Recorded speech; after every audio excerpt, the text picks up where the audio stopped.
Death and Other Details Episode 8 starts with Imogene confronting Celia Chen about being her mother's witness. An hour earlier, Celia looks at an old photograph of a young couple. Eleanor comes over and suggests Anna still take over as CEO. Celia says there won't be anything left to take over. That's when the power on the ship goes out. Sunil tries to convince Rufus to let him loose, but he doesn't agree. Imogene arrives saying Anna admitted to the factory debacle. A narration from Rufus reveals that Victor Sams has been on the boat all along.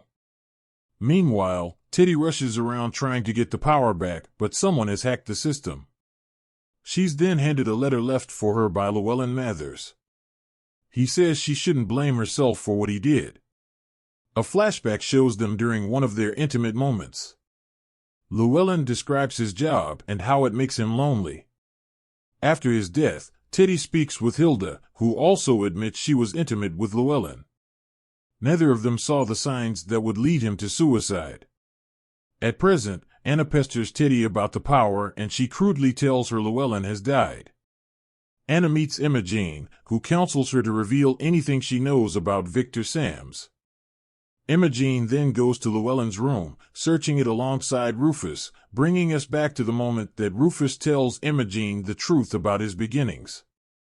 Anna goes to her parents' room and tells them about Llewellyn. Lawrence makes a remark about Llewellyn being kept around only for insurance. Teddy's son, hiding in a corner, records this on his phone before heading out on his own. Eleanor catches him recording his own thoughts about the situation. Layla comes across Tripp while looking for Anna. She reveals she knows about Anna and Eleanor. Tripp says that Anna is still alive and Layla should appreciate that. He wonders if Lawrence is behind everything, but Layla says he isn't. In the brig, Jules lets himself out using a key that Imogene slipped him. Winnie tries to convince him to let her out as well, but he refuses. Simon, Jules's colleague, enters and Jules locks him inside the prison instead. Hilda calls everyone to the ship's celestial hall, saying she wants everybody contained till backup arrives. Anna finally meets Layla and says she doesn't want a divorce. Layla leads them to sit with the Chuns. Meanwhile, Teddy is hiding in a storeroom, crying her eyes out because of everything with Llewellyn. She notices the head server putting corks from wine bottles into a box. Teddy then recalls that Llewellyn had wine before he died and looks for that bottle's cork. She examines the corks and finds a clean hole going straight through it. Teddy and Jules end up in the room where Sunil is tied up. They both suspect he's in league with Sams. Teddy says she needs to find Rufus and tell him Llewellyn was murdered. There was poison in his wine. In the hall, Hilda goes up to Lawrence and challenges him, saying his lack of interest in the investigation suggests he already knows what's going on. Meanwhile, Jules lets Sunil out of the ropes, but instead of looking for the generators, Jules says they should go to land and get help. A fight breaks out between the Colliers and Chuns.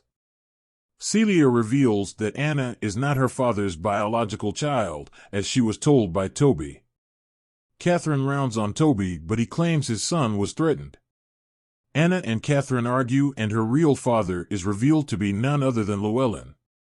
Although, he never knew. Catherine argues that, no matter what, she's held the family together and storms off. That's when Imogene comes up and confronts Celia. Celia admits she had a different name all those years ago. A flashback to 50 years ago shows a young girl working at a factory in China.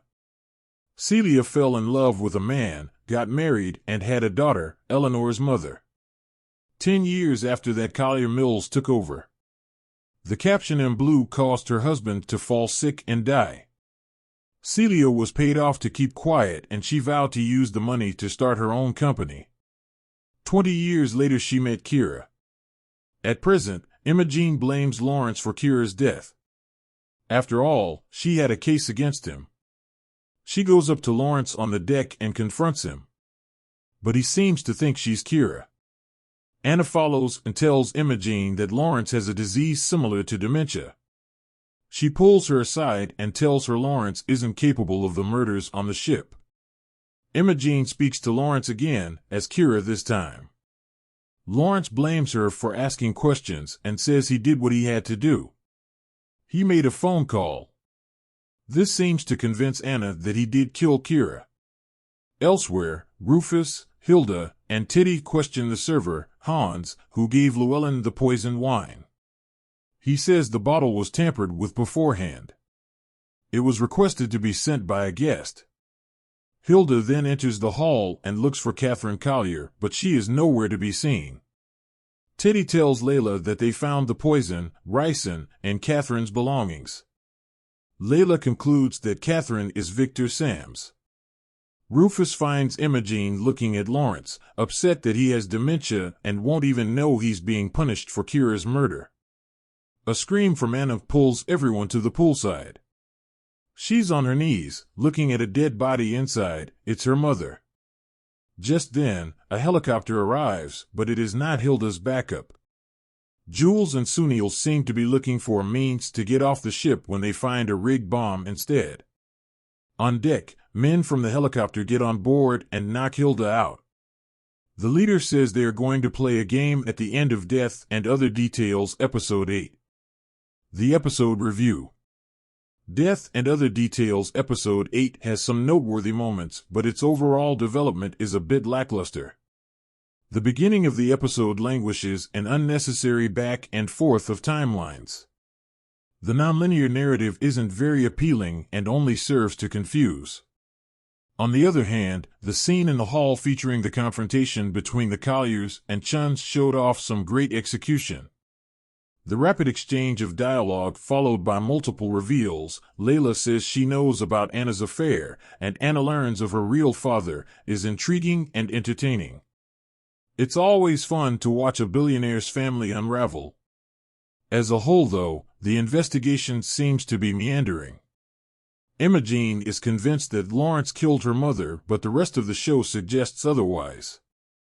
As soon as suspicion hops onto Catherine, she winds up dead. Rufus plays very little role, which is a shame, and Hilda's role is similarly not of significant contribution. All in all, the mystery is tightening without giving us any reveal or information to hold on to. I'm afraid these new men from the helicopter won't do much to save the show either.